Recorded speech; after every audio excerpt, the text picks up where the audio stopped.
Yeah, that's probably like a $6,000 bike. It's an S-Works. So, yeah.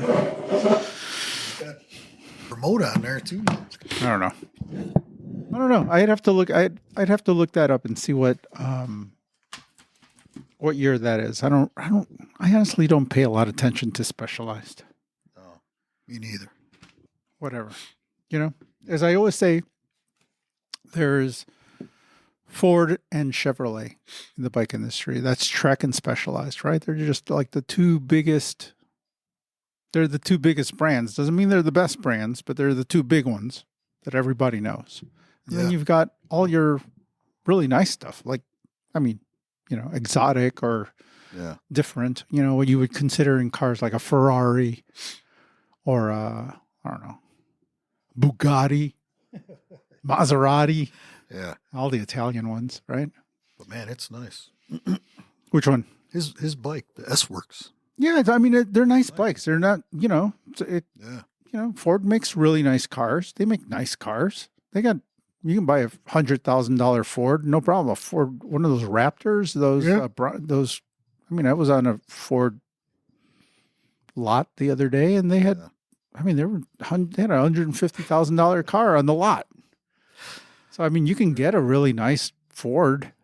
They're expensive, yeah. Yeah, they're expensive. But it's still a Ford, But it's still a Ford, right? It's still a Chevrolet. You can get yourself a Corvette. Yeah, it ain't work. But, do you want a Corvette? Nah. Or you want a Porsche, right? Yeah. So, it really kind of depends on how you, there are people that they're loyalists, they just love the brand. They love Specialized. They love Trek. Yeah. They're in those camps. And that's cool, I always say there's nothing wrong with a $5,000 bike. That's not really a lot. $5,000 these days is not a lot for, that's not a lot for a bike. I still have customers whose eyes, normal people's eyes still, normal people still kind of freak out when you say $5,000 for a bike, but, it's not a lot no more. It's not in bike prices at all, Unless you buy a cheap piece of junk, but. No, it's always going to, $5,000 for the average person. I guarantee you the bike's going to be very nice. Yeah. Might not be exactly what can you spend a lot more on a bike? For sure. But for the average, for not even the average person, I wouldn't consider a bike racer an average person, like someone who races bikes. But honestly, if you race bikes, right, you can do it on a $5,000 bike. You know what I mean? Like, I don't think the extra, there's very few guys that are racing where, guys that race that have to buy their own bikes. Yeah. Where spending an extra $10,000 on their bikes is going to make them significantly faster than the $5,000 bike. I don't think that S-Work would make me any faster.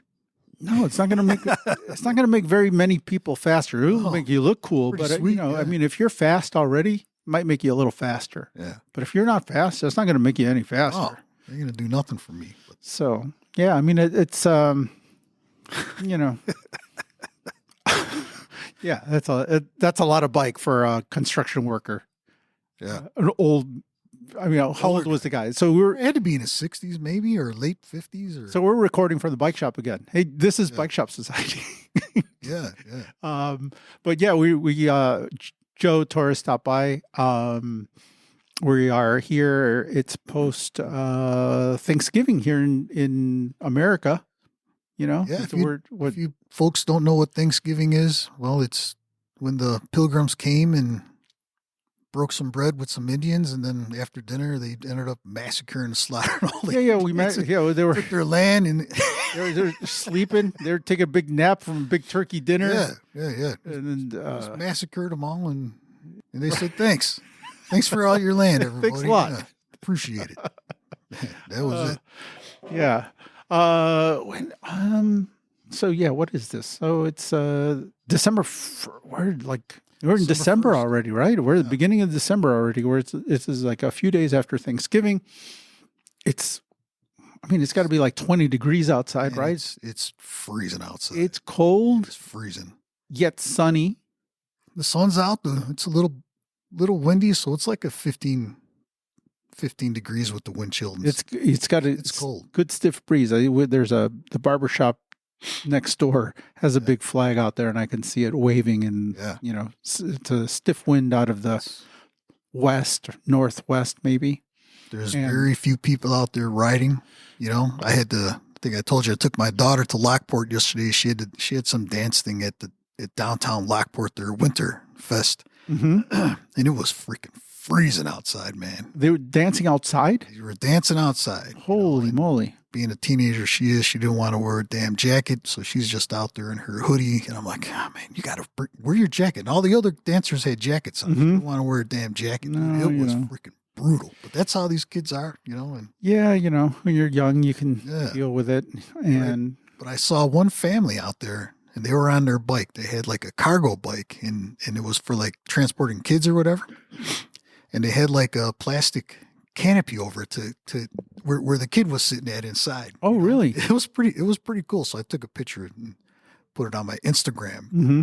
But yeah, it was freezing out. But they were riding. They were riding that thing. It was probably battery powered. It was like a trike, but they were out there. Yeah, there's a lot of interesting stuff. Ari's out there. He's riding. He's great. He doesn't care about weather. Yeah, our friend Ari, the bike mechanic, he was here yesterday. He actually stopped by. He was out riding yesterday. I think yesterday he cracked 10,000 miles on his bike for the season. Wow. He's, since the beginning of the year. So he was trying really hard to hit that 10,000 mile mark this year. And I think yesterday his ride home. 10,000 mile, no matter what. His ride home put him over the 10,000 mile mark. Yeah. So I got a message from him on Instagram that. He's like the mailman. That dude. Oh, rain, shine, sleet. He was on freezing. He was on a fixed gear bike yesterday. Fixed gear road bike of some sort that he had set up. Get out of here. Mm-hmm. He's like, it forces me to pedal. That way I don't get cold. Yeah. And I'm like, wow, man. Freaking nuts, man. Jesus. Good job, Ari. Good job. People. And even with the weather being what it was today, and we just had we had this guy that dropped out that S-Works. We had an older gentleman in his 60s, right? We had just had a couple of Mexican guys, right? Yeah. Some friends of ours that stopped by. They were out there riding today too, right? Yeah. Just people riding the trails, And then the other thing that happens on days like today when it's really cold, like rainy days, same thing happens on rainy days. A lot of people stop by the bike shop just to talk. Because when you walked in, there were like people in here, right? Yeah. There were, I think our friend Dave Eckley was in here. Dave was here. It was good seeing Dave.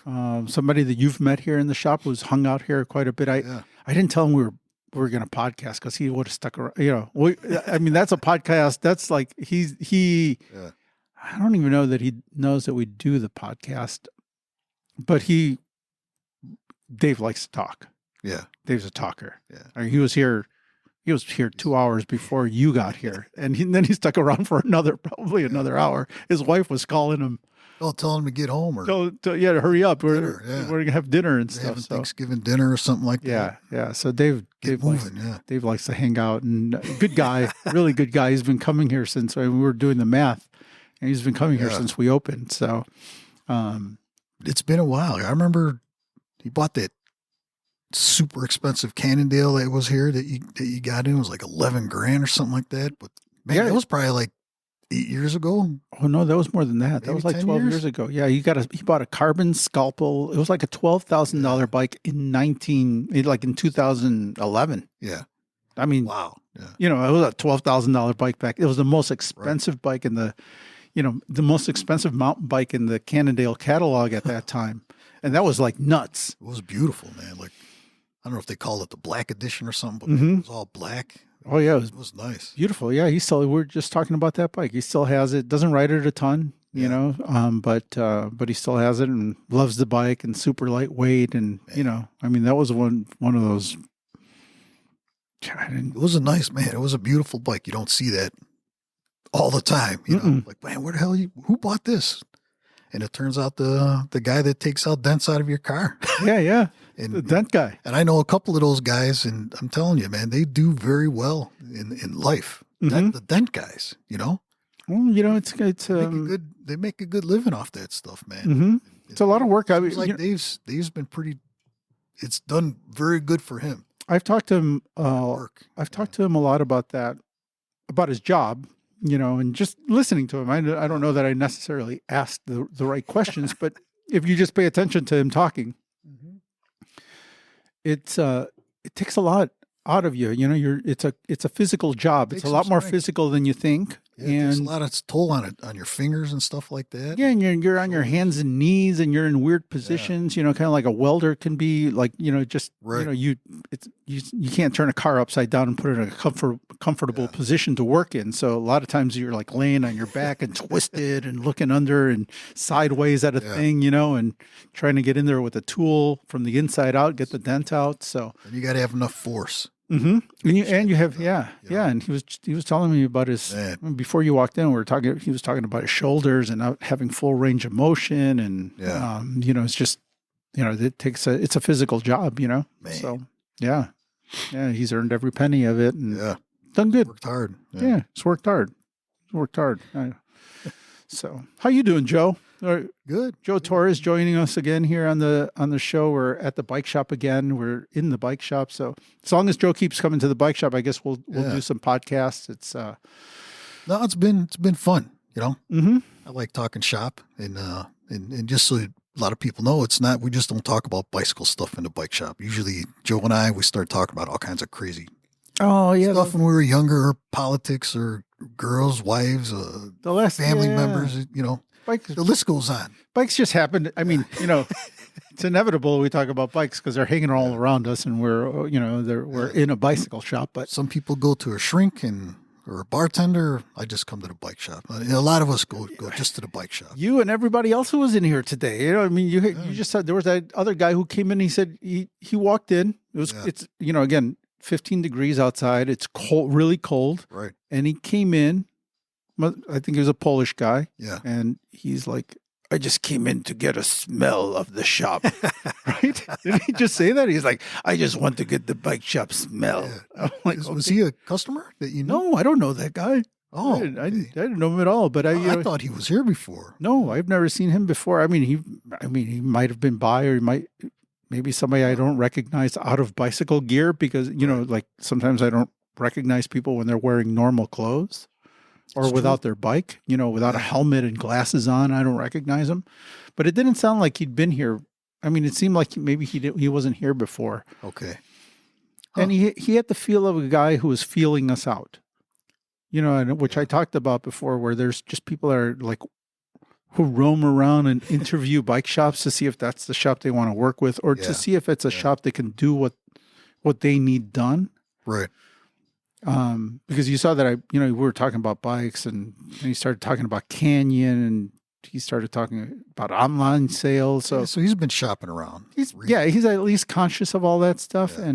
And so I showed him a Linsky titanium frame that we have in a box, that a custom build that we're working on. Yeah, super pretty bike. Nice Super pretty. Yeah, that's going to be a nice build. It's all like GRX. It's all gravel group and NV cockpit, NV seat post, NV fork. Did he buy all the parts already to get it built?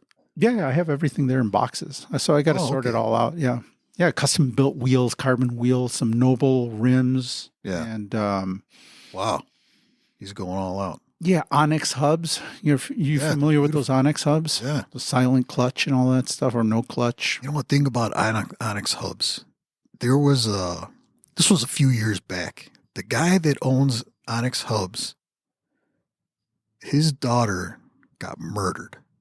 Oh. Yeah, and it was on Really? It was on not 2020, but it was on one of those shows. Dateline or one of those? Yeah, it was on like Dateline. And I remember watching this. Wait a minute, man. This is the guy from Onyx Hubs. And the guy, and it was just unfortunate that she was murdered, but they had it on the show, and I couldn't believe it, man. Like a young girl or an older girl? His daughter. Yeah, like a young daughter. Well, she was probably like 20 something. Oh, really? That's from what I can remember, but yeah, he was because they're up in Minnesota, I think. Yeah.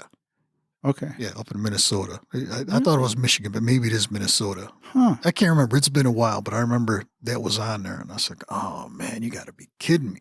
But yeah, terrible to say about that, but yeah, it was on Dateline, and sure enough, it was the guy and his wife on there, and he's the guy behind Onyx Hubs, and they still cranking out the hubs, beautiful hubs. Yeah, no, high quality. That's a really sweet wheel set that that we're building for him, and I had no idea about that. Yeah, I like Dateline. I don't know why, dude. I just like a lot of true crime stuff.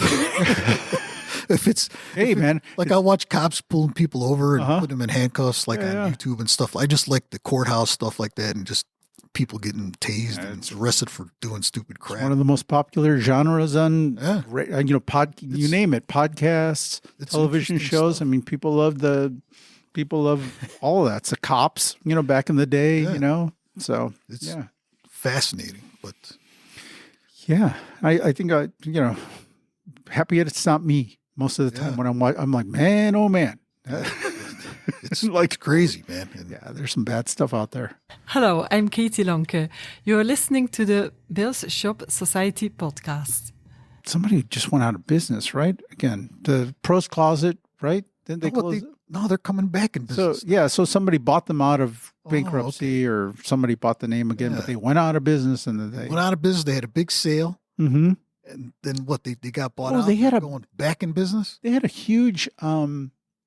They had an auction. They were auctioning all their stuff off. Yeah, I mean, literally everything, shelving and everything. Yeah, tools and all sorts. It was. They must have had a huge operation over a warehouse operation to have all this stuff. They had they had a big influx of. They had a big investment after COVID. Danny and I covered that story because he. That's right. He visited there. He was in Colorado when he was staying out there. He visited the headquarters for Pros Closet and stuff, and it was like a big place. And they had spent they had a huge like multi-million-dollar investment. I think it was like $20 million. Yeah, it was like a huge. That's nuts. Like somebody came in and invested a lot of money. And when we were covering that story, I was like, that's a really bad idea. I mean, I knew that. Risky, man. I wouldn't invest $20 million in anything that has to do with the bicycle industry. They sold like a lot of used bikes. I mean, high-end used bikes. Well, that was their business, was used bikes. Yeah. Like they would. And they'd warranty them too. And I guess it was pretty good, but I was really surprised to see them go out of business and have have everything. But you had to go there and pick it up. They weren't shipping nothing. You had to go to Colorado and pick the stuff up. But it was just then I was reading with Bicycle Retailer online, and then someone bought them out, and they're coming back. Or I forgot who it was that picked them up. Yeah, I mean another big company. They're probably going to come back at the size that they should have been all along, which is like the way that they began, which was like big. A little. Yeah. It was the way I remember it back in the day. It was like the Pros Closet was like pros, like pro guys that used to get their gear for free, extra wheels and stuff. It was like the closet of a pro, and pros had like way too much kit, like way too many jerseys and stuff. And it was a place where they would sell their stuff. So you could buy like a nice set of like their backup wheels. Kind of like Played Against Sports. Yeah. Right? Where you don't need your football pads anymore. You grew out of them. The kid grew out of them. Yeah. Or you had an extra set that was brand new because you're a professional, and now I'm switching teams, so I can't use that gear anymore, right? Wow. I've got a spare bike. That's what it was. That was the concept, right? It was like the Pros Closet. It was like all my stuff that a pro, all the extra stuff that a pro would have or accumulates, you'd sell it on this thing. Then it became something where the regular guys were selling their bikes. Then they as they grew, they need more inventory, and they started taking people's bikes. Man, the stuff they had for sale. I mean, the bike racks, the repair stands. It was nuts. All this stuff, man. Like, what is going on over here? Are they manufacturing bikes or whatever? But the amount of the stuff that they had for sale, and just warehouse stuff, you know? Yeah, you could tell that. You could tell there were people there running that had no idea about the bicycle industry and how things work and the dire circumstances that were coming for the bike industry, what we're dealing with right now. Okay. Like, you can basically buy a brand new bike for the price of a used bike online right now, Yeah. like Track and Specialized and you name it. Like I got tons of Black Friday, like offers, and emails from bike companies, like in some of them companies that I deal with, right? Like brands that I sell, they're all running like Black Friday sales to the bike shops. Yeah. And the prices that are in some of these things, it's like, even at the prices that they're giving it to me right now, which is like, below my wholesale price. Right. Like I wouldn't buy that stuff because everybody's got that stuff on sale. Like everybody, you name it, you name the company and everyone, whether they make tire levers or they make sealant or inner tubes, like everyone's got, bar tape. Yeah. There's just so much of that stuff out there, Some companies are doing better than others. Some people knew how to. But that's what they were giving big deals on. Oh yeah. All the distributors have like crazy sales going on. Like QBP, for example, that I deal with a lot. Every day they have a sale on something. Every day they have like one item that is like crazy blowout. It's a lot of oddball stuff. It's a lot of stuff that they're holding too much of. Of a particular item. It's funny because the way I understand Black Friday, it's not like it's not really a big sale thing. I think it's like the end of the year, calendar year, to boost your sales to stay in the black, right? So when you do a budget, it's better to stay in the black than it is to go in the red. Yeah. From what I understand, like budgetary. Yeah, and I think you want to be in the black. You want to be in the black all the time. So let's make a big, huge sale and get these things out of here. Well, I think Black Friday was originally there really were sales, and it was like to get people into the stores. Yeah. If you remember, like, I remember. Remember, people would used to line up at Kohl's. Yeah. Or they would line up, like tents. Remember, I mean, like Thanksgiving. I remember I was actually crazy. Yeah. On the way home from Thanksgiving. On, whatever it was on Thursday night. Yeah. It was cold. Yeah, it was open. It was cold that night, but stores were open. Yeah. But my wife and I were talking in the car, and I'm like, she's like, oh, I remember when we would, like, on Thursday night, like my sisters, you would go with my sisters to, Best Buy and get a television or something, because something was on sale. Like they would Thanksgiving evening. Yeah, that Thanksgiving evening, they go straight to, wherever it was and like get there early so they can buy a TV or something. And I'm like, I'm like, you don't see that no more. Well, you don't have to do that. Everything's online now. Yeah. You don't need to do that no more. But you would drive by the mall on the way home from Thanksgiving, and I would always look over, and you'd hit the lines were out there. There were police directing traffic into the mall. Remember that? Yeah. There was fights and all that stuff. That wasn't that long ago. Yeah, there were fights and people rushing into the stores. And now, it's this. A lot of the sales and stuff that you've been seeing, even for Thanksgiving or for this Black Friday, they've already been going on for the last month.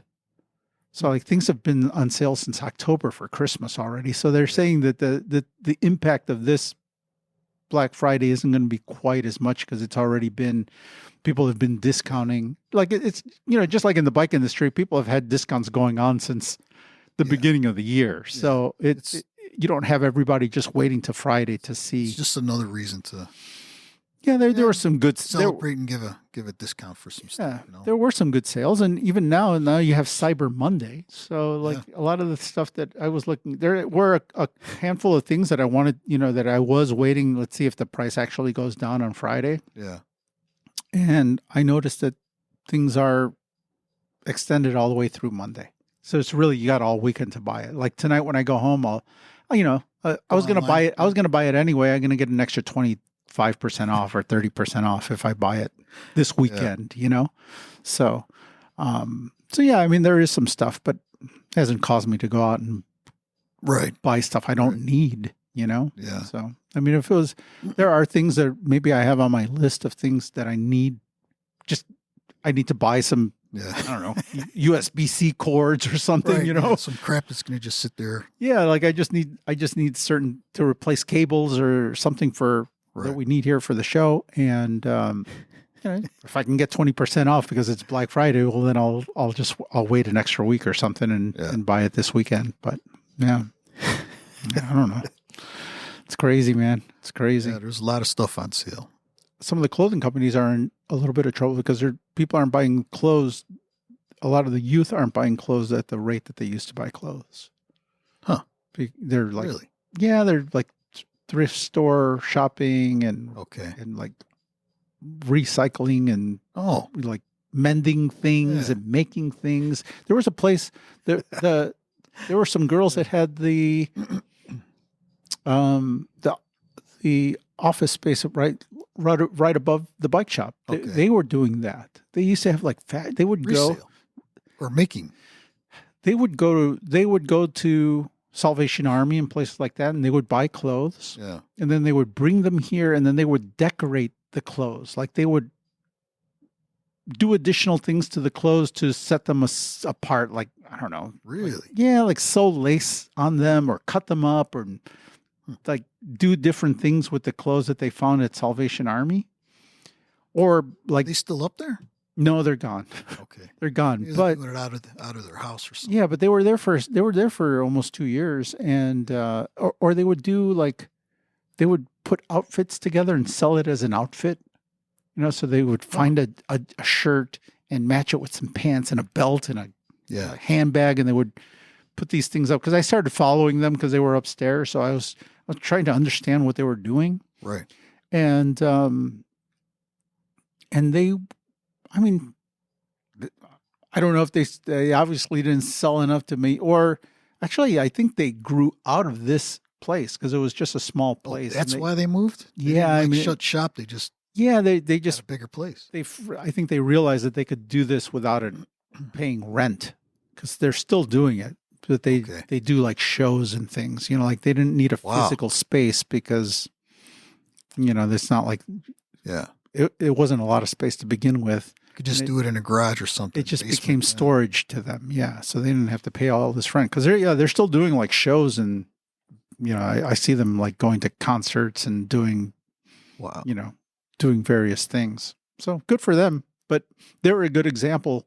Yeah. When I saw a story somewhere online about these buying habits of younger people, and I'm like, I have a perfect example right above me, at least one big group of people that weren't going to your typical, they're not going down to the mall to buy themselves clothes.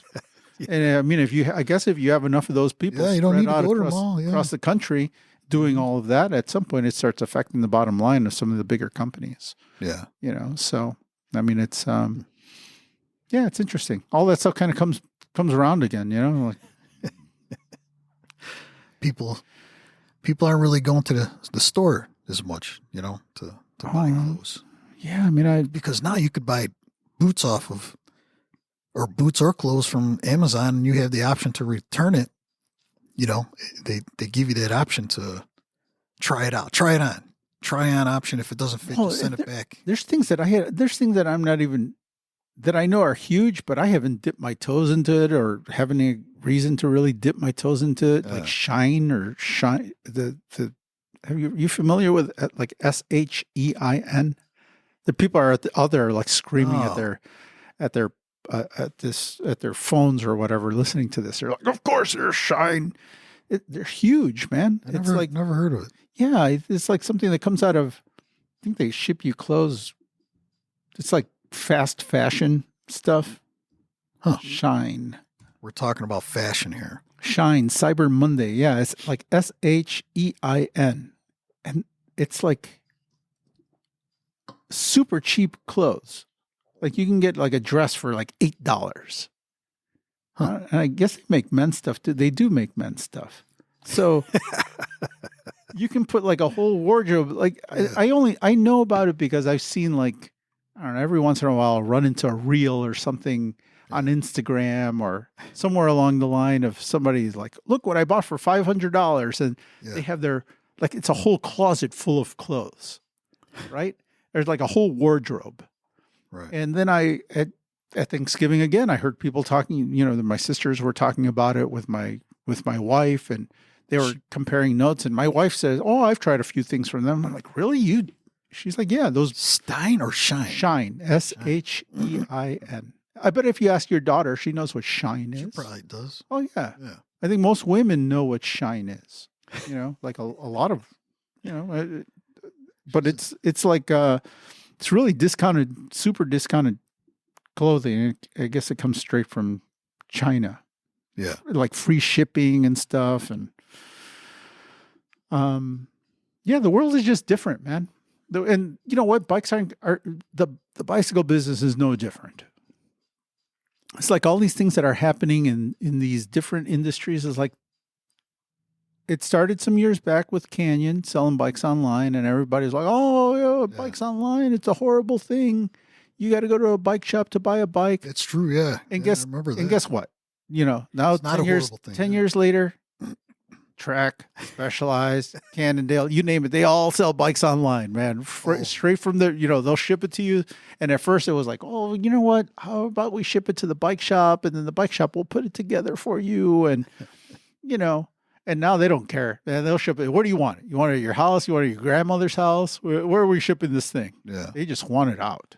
Yeah, because remember, you couldn't even sell, like Salsa. I don't know if they sell direct. Salsa still doesn't, and neither does Surly. So those are two brands that I carry. You still have to come into forbidden to sell on like eBay and stuff like that. They were even that is kind of those lines have been blurred a little bit. But I'm happy that they don't sell online. I mean, it's good for me. It's good for my business that they don't sell online. Would I get super angry if Surly and Salsa started selling bikes online? I'm like, it's hard to get angry. I would be a little bummed out. I don't think that they have a need to sell online. See, so that goes to those really big companies. They're so fucking greedy. They're just they're just all the stuff that they've been preaching all these years. Yeah. It just turns out that they're just greedy bastards like anybody else. They just need to make a buck. And because if they were honest, right, they would never sell you a $10,000 bike out of a box. Yeah. They wouldn't even have anything like that in their catalog, a $10,000 bike in a box. Because if you're spending that kind of money on a bike, if you're buying truly, it's crazy. If that bike is supposed to be as nice as they say it is, right? How do they know? They're just guessing what saddle you need. They're just throwing a random saddle on there. They're throwing a random size handlebar on there. They're throwing a random size stem length on that. You might end up just changing it. Yeah, they're with something else that you want. Right. They're just doing. They don't know where you're going to ride that bike. They don't know if you're riding on Palos. They don't know if you're riding in in Colorado. They're just throwing a bunch of random parts, expensive parts on a bike, putting it in a box and telling you that that's the best thing for you, right? Yeah. When we all know at the bike shop level that bike is not set up for you out of a box. If I build that bike out of a box and, the stem's too long handlebars too wide, it's the wrong width seat for you. Yeah. It's the biggest thing, man. I think those tires stems and handlebars. Well, the fit of the bike, the thing that dictates the whole ride. I got a ton of stems and handlebars just from trying to get that perfect fit. Are the cranks the right length for you? So like that was, that was the beginning of the end. And right now we're kind of dealing with the end. Hopefully we're dealing with the end. Yep. The best thing that could come out of all of this is that one of those big bike companies goes out of business. Like I would love for one of those big bike companies to go out of business, just so everybody, like Schwinn went out of business. I mean, if Schwinn could go out of business, one of these big bike companies can drop. So don't be shocked if one of these big bike companies goes under. It can happen. And it's their own doing. Yeah. You know, I mean, if you go, I was looking on, if you like, take a look around online, go look for a bike catalog, look for a Specialized or a Trek catalog from 1990. Go look at how many bikes are in their catalog. Then see what kind of bikes they were making and how many variation of bikes they have. There weren't a lot of bikes, Yeah. There's like maybe I have to take a little closer look. Like they had a road bike, 105, Ultegra, and Durace, right? They had a rock hopper. It was like 3 different builds of rock hopper. They had, it wasn't like all the stupid stuff that they have now, including kids' bikes and all the rest, like everything on their, they didn't have all of that. And then if you got like, if the Durace bike wasn't enough for you, they'll sell you the frame. And build it up yourself. Yeah. They encourage, it was like, that was it. This is as nice as we get, right? This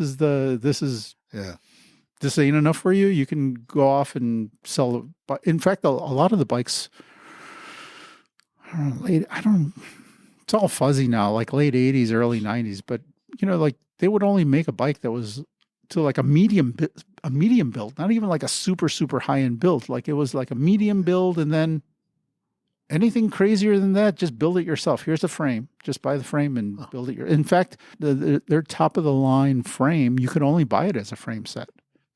I'm talking about Specialized.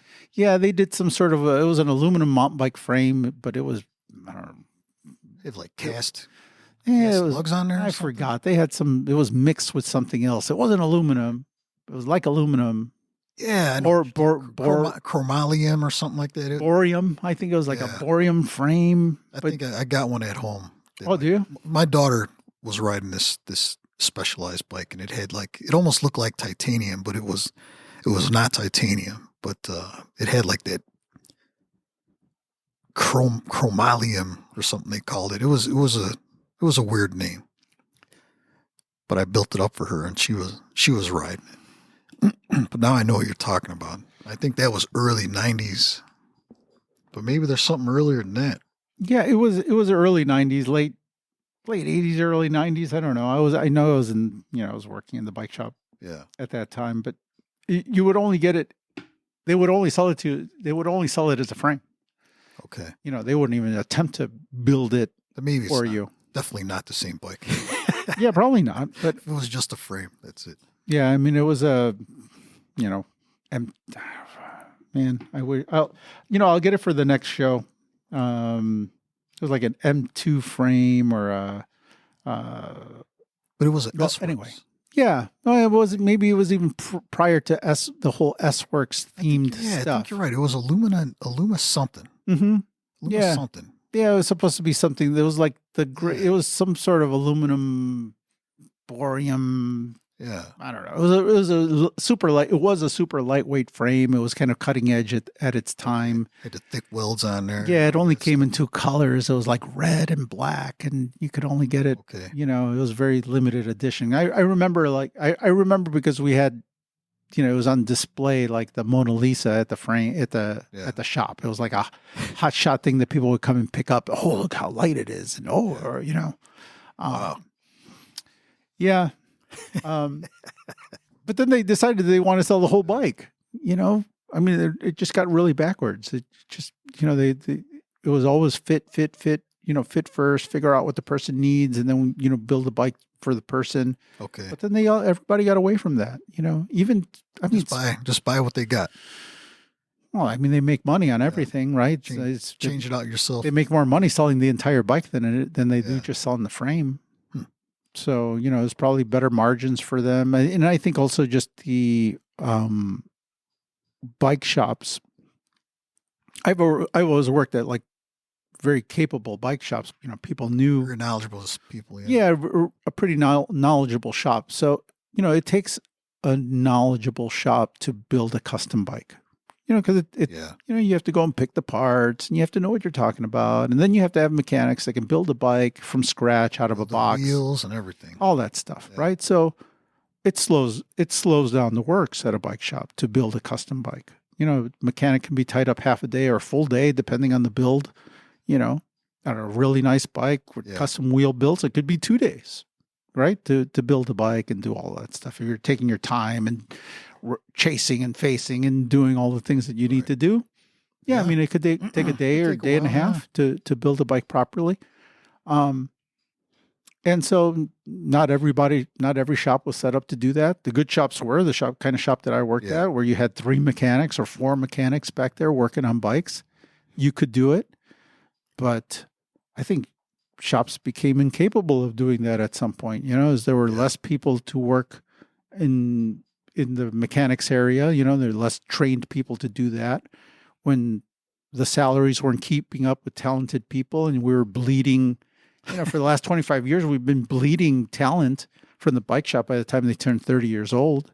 Right. 30 years old, your girlfriend's looking at you like, hey, you're going to keep working at the bike shop or what? Because my parents are looking at me like, what are you doing with that dude who works at the bike shop? Right. He went to college, didn't he? Why did he go get a real job? Why is he still working at the bike shop?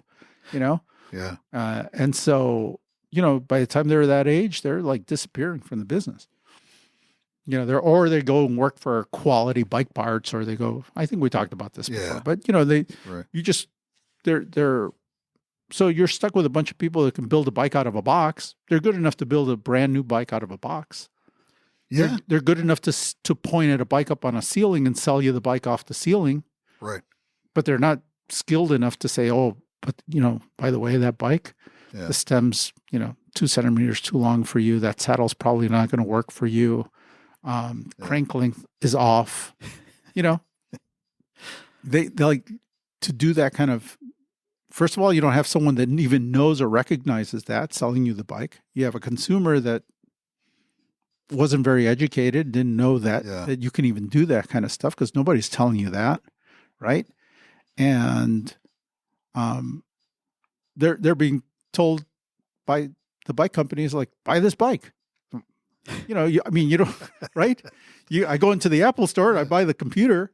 I don't need to customize it or anything. I just buy the computer and it works, right? And so people don't know any better because who's telling them that the stem length is wrong, that the saddle's probably wrong, that the crank length is wrong, right? That who's doing that? The bike shop's not doing it. So a good bike shop will do that for you. But even when a good bike shop does that, then the customer is looking at you like, so what am I paying you for? Why is this bike $9,000 and I got to pay another $1,000 to get a different crank length, to get a different saddle, to get a narrower handlebar, and to get a stem my size? So you're just stuck with whatever's on the bike. Right? It's not built to order. Back in the day, it used to be like built to order stuff. Yeah. I mean, a bike that nice would be custom built. Right. But now, I will do that for customers. But I always end up losing in that equation, right? Someone's going to spend $9,000 on a bike with me, and the stem length is obviously wrong. I'll be like, you need a different stem length. You're too stretched out, or you're too stretched. I mean, this is too stretched out, and you need a different stem. And they'll already look at you like, what do you mean? This is a brand new bike. And I'm like, well, it's too long for you.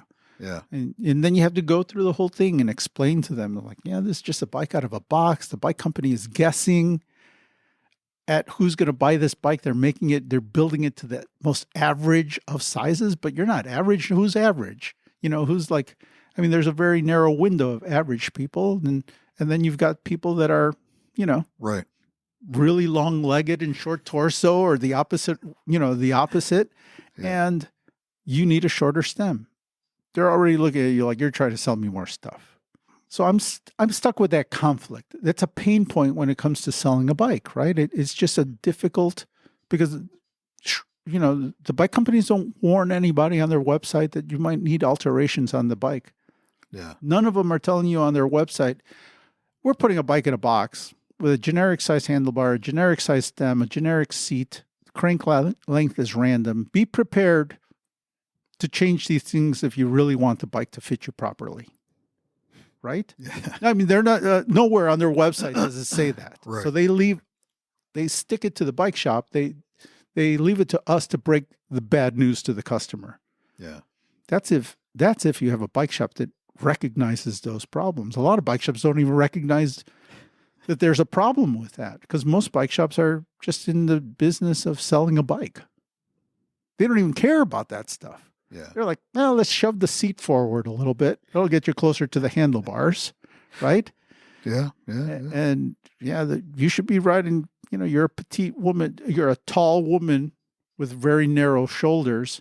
And that bike is you had to buy a 56. And I know it's got 44 centimeter handlebars on there. And you really should be riding a 38 centimeter handlebar. Yeah. But you'll make it work. You know what I mean? And so that happens a lot. I see that.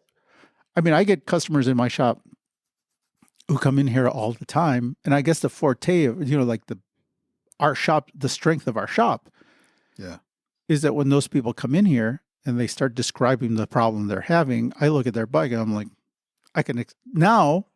I'm in a position to be like, you need a narrow handlebar, you need a shorter stem, you need ass is killing you. And I'll do all of that stuff. I can do all of that stuff, and it's great. It's good business for me. Yeah. But the bad thing about it is that that's the customer who's willing to stick it out no matter how much pain they've had. They love riding so much that they were willing to deal with the pain and the awful fit. And what ends up happening a lot of times is they never make it to me. They quit the sport before they even find too much pain. Too much pain. This sucks. The bicycle is a torture device for me. Yeah. And so we lose what could be a long time customer. Mm-hmm. Because if I'm able to fix that bike for them, if I'm able to get them riding and keep them riding for a long time, guess what? Every year they're getting a tune-up. Every year they're buying tires. Maybe every 5 or 6 years they're upgrading their bike. But the bike industry bleeds. What the bike industry has done has probably caused us to lose a ton of people that would have stuck with the sport.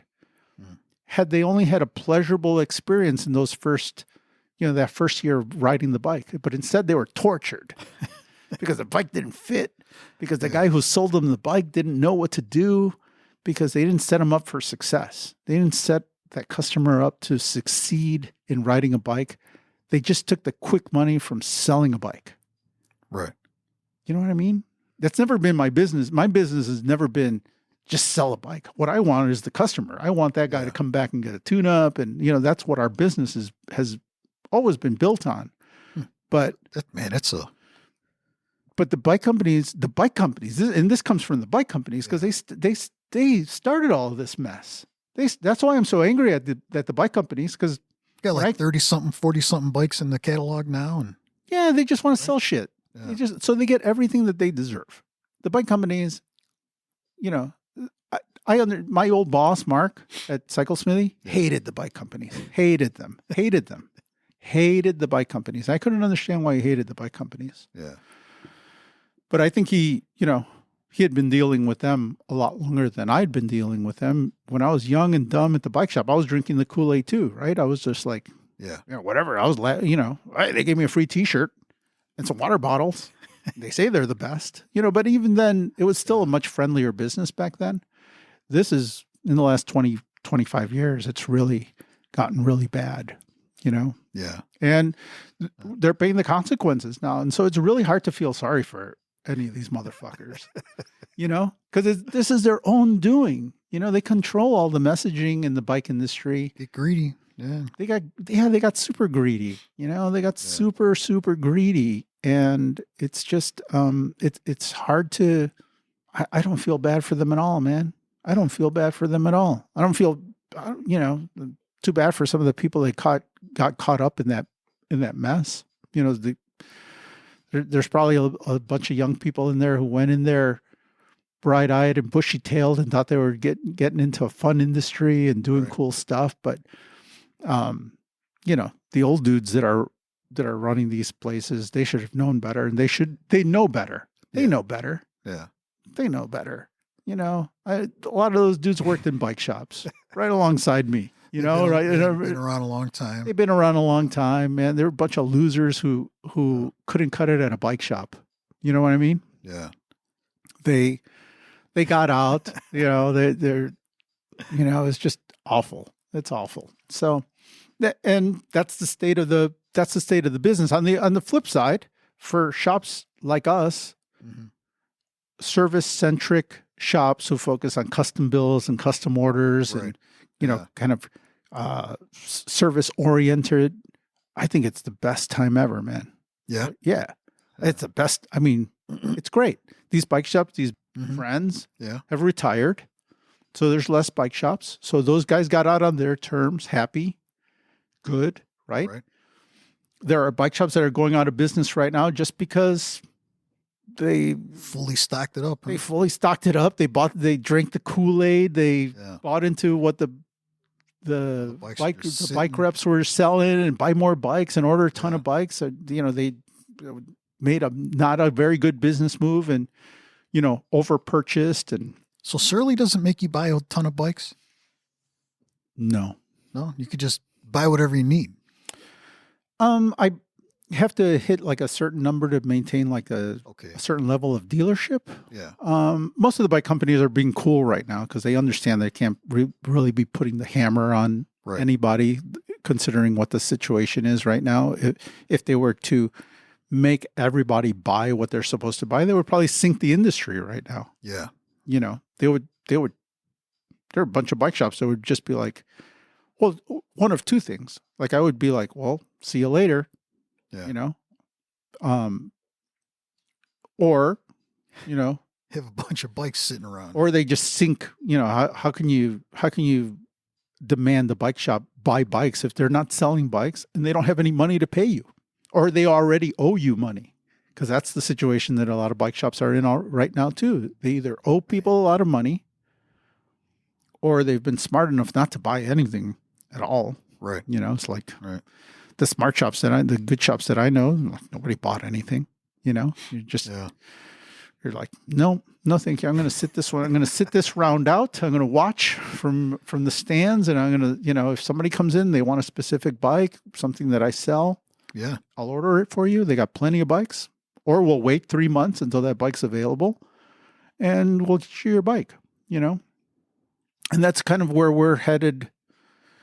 And a lot of shops are headed. They're headed back in that direction of like, hey man, what we sell, it's not an instant gratification object, right? It's not come in, right out. We're going to get the bike in. We're going to make some alterations to the bike so that the bike fits you properly. We got to change the handlebar. You want red tape on there instead of the black tape it comes with, so it looks a little cooler. You want change the tires on there. Right. Let's make it for you. Let's build this. Let's get you a nice cushy seat. Let's upgrade those grips so that you've got an ergonomic grip. I know the bike company cheaped out and put some cheap grips on there, but we can make your ride a lot more comfortable for $30. Let's do that. And so the customer that's making it to me, they're usually buying their second bike, and they appreciate the fact that you know how to make them more comfortable and that you're giving them the information and solving their issues for them. And there aren't a lot of people prepared to. There's a lot of good meaning. I don't mean to rip on people at other bike shops who can't do it. There's a lot of really well-meaning people. I've got people working here in the shop, but they don't know all the stuff I know. I just, I'm twice as old as they are. I've been working in a bike shop as long as more years than what they've been alive. Yeah. So they just don't have that, they don't have that encyclopedia of knowledge that we have. And, now we're in a position where we can share that with people and charge for it. Right. Along with that service comes probably us needing to charge a little bit, value our services a little bit more. Yeah. Because there's nobody else around to do that anymore. You look around us, Joe, we're the old guys in the room now. Yeah. Yeah. So, which is cool. And we get to go back to being a bike shop like the bike shops, the ones that have made it, that have kind of survived these last 5 years and we're going to continue on, we just get to go back to being specialty stores, specialty shops. Right. But just, I get to focus on the rider first. Well, that's good. That dude brought in that nice titanium frame to have you build it. Mm-hmm. At least he knows that you can build it, I ordered that one. Actually, I ordered that for him. So I helped him. That was Right. when he came in this summer looking for a bike. He wanted a Thai bike. I said, well, there's a ton of sales going on. Let's see who's got some nice Thai frames. Yeah. Because I don't work with any one Thai manufacturer right now. I just don't have, outside of the salsa Thai stuff, I don't have somebody on my list of Thai builders, Yeah. So I said, let's go online and let's see who's got stuff on sale right now. And Linsky was running some great sales on their website. So I called them and they were cool. They were willing to work with me and sell me. Sometimes a dealer will sell you a onesie twosie. Okay. They'll give you an industry discount. So they'll give me a little bit of margin so I can make a little bit of money. And so they gave me a little bit of a discount. And I was able to get him the sale price that was listed on the website and then order all the rest of the stuff. Did they sell you the parts too? No, I ordered those from a different place. I don't think I think they may have offered like a custom, I think that bike was available they offer builds. Yeah, I think they had a build, but not the way that he wanted it. This is a pretty high zoot build, very specific. Like those Onyx hubs and Noble rims and you're spending some money on a nice get it. Yeah, it's going to be super. How he wants it. Yeah, it's going to be super high end, and I mean that was a bike that I started mid-July probably. So it's December at some point. He was cool and he was really cool with it, and he was honest. He's like, you know what, I'm not going to ride it. Take your time with it. It's probably a bike that I'm not going to ride it in sloppy weather. Yeah, screw that. I'll break it out in the spring when everything's nice. And he switches to mountain bikes anyway towards the fall. So it was always just, and that's exactly it. It's like those are really awesome customers to work with because they just want their dream bike. Right. They've been dreaming about it forever. I'm not in a huge rush. I don't want it. I don't need it tomorrow. I mean, I could have had that bike ready a long time ago, but he told me, probably early September. He's like, take your time. Yeah. Take your time. In fact, I don't even know what tires I want yet. I'm going to do research on tires, blah, blah, blah. Yeah. Yeah. So, when someone's buying a Ferrari or someone's buying like some really kick-ass car, nobody's expected to drive that thing off the floor, right? They want specific color of leather seats. They want their stitching to be special. They want their monogram in the steering wheel, right? I mean, it's like, there's a lot of things that go along with that. And the bike should be the same way, If you're going to go through the trouble of just building up something for yourself, you should just get the things you want. What do you really want? Well, that's how you people. But people do. When it comes to bikes, people don't know that. Like the guy that was in here before, like he didn't know that you could do that. Oh, okay. Did you see that? Did you hear him when I was talking to him? He's like, "Oh, you could do that." I'm like, "You can buy every single piece on this bike. Yep. You can buy down to spoke nipple color. Yeah, you could. We can do whatever you want. You want it. You can get as granular or as, big as you want. But yeah, we can. Whatever is customizable, we can do it. I mean, if you have the money, you can do almost anything. Send it. Yeah. That guy in that box, there's a custom titanium rack that Linsky made. Nice. Beautiful. It's nice. Custom rack to match the bike. The same brush pattern as you find on the bike. So I mean, it looks beautiful. Well, they got a lot of options. Yeah, it's going to be a beautiful build. Yeah, I mean, I forgot. Yeah, there are sticker options. There were all sorts of options on that Linsky. I mean, we didn't even geek out completely on all of the stuff that we could have gotten on that bike. Yeah. But, it's enough the way that it is.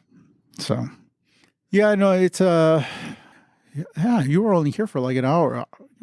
You were like here waiting to record for an hour. So you ran into a little bit of well, I mean, I thought it was going to be slow. I thought it was it was actually pretty busy. Yeah, there was like I said, these days when it's 15 degrees out or when it's rainy, you actually have a ton of people that stop by just to talk and just to get out of the house. Just to get out of the house, or they figure it's going to be slow at the shop. Why don't I come in and, ask a bunch of questions or get informed?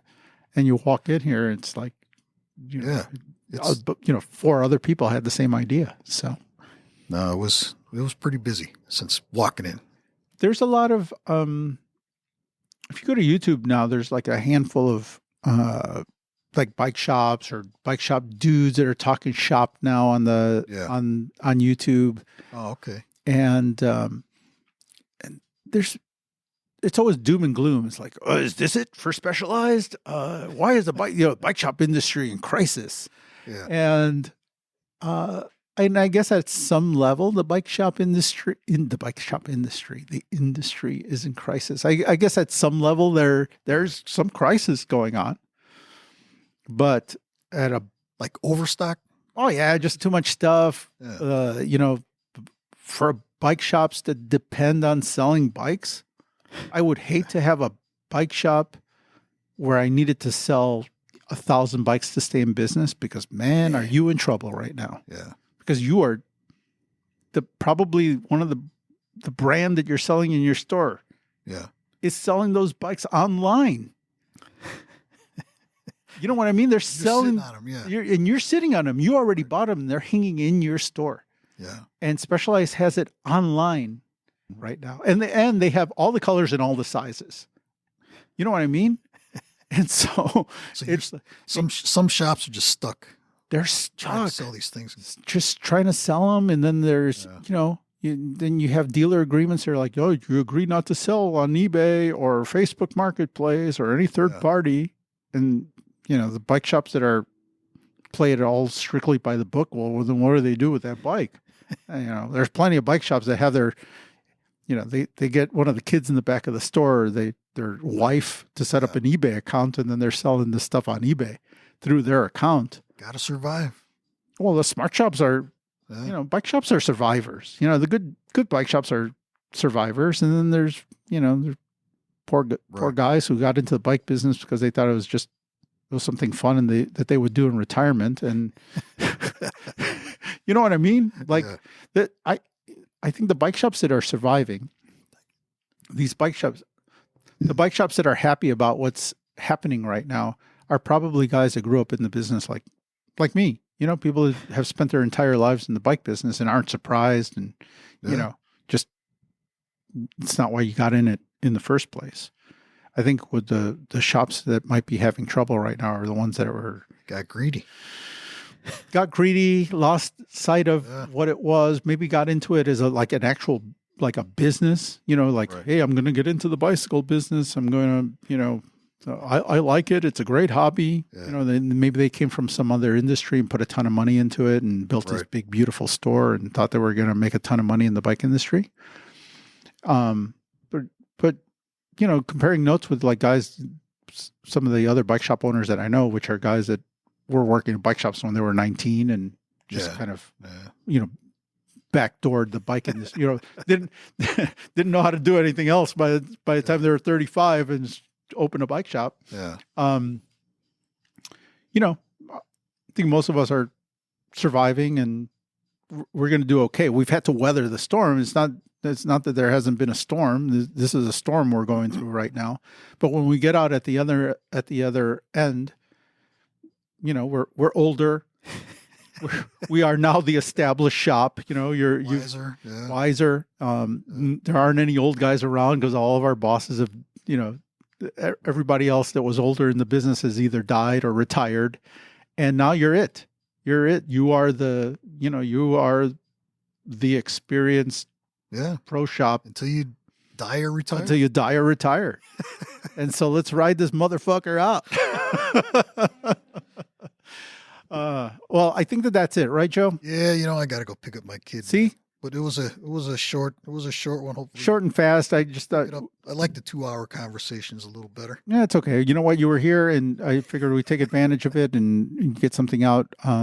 Just try to keep our listeners happy and looking forward to something new. And hopefully try and get Danny to join us one of these days. Well, hopefully he's doing good. We got to go watch one of his races. Well, yeah, hopefully there's like a nice 60-degree Sunday in our future. But I ain't going to go out there in this weather, man. Nope. All right, man. See ya. See you later. All right, thanks. Bye.